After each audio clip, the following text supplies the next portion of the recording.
What inspired me to write this book, I think, was I knew a little bit about special operations and that these group of men had pulled off incredible feats during the war.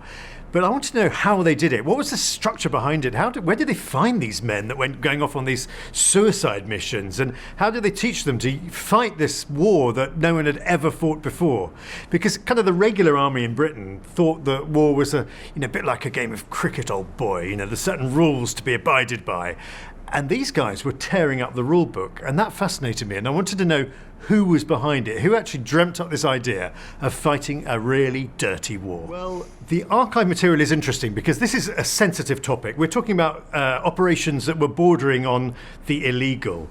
And so while there is some stuff in our national archives in England and in the Churchill Centre archives in Cambridge, I tried to find the descendants or the families of the key individuals, the key architects of this new form of warfare.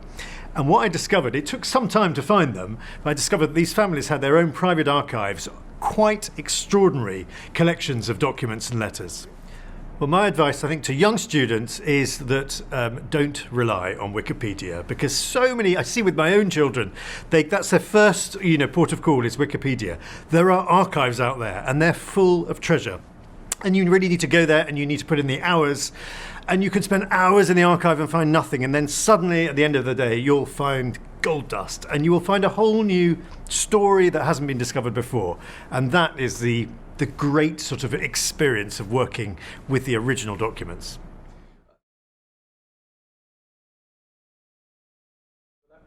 Yeah, the story of Churchill and Lindemann is a very interesting one because they were very close friends, and Churchill was very dependent on Lindemann. He really relied on him for all sorts of advice, as sort of a moral pillar as well, if you like. And what interested me, particularly with the story of special operations and guerrilla warfare, is that Lindemann, a scientist, was really behind this. He really believed that the Nazi war machine, this highly mechanized army, could be destroyed by taking out infrastructure and using very clever explosives, bespoke weaponry, sabotage equipment to do this. So this organization that was set up, which was called MD1, which was to develop a wholly new form of warfare and weaponry, was really sponsored, if you like, by Lindemann. And it was Lindemann and his conduit to Churchill that enabled the money, the support, the backing, and the green light that was given by Churchill for these very daring operations to take place. I think what surprised me about Churchill in all of this is that in some ways he's a pillar of the British establishment, and in other ways not at all.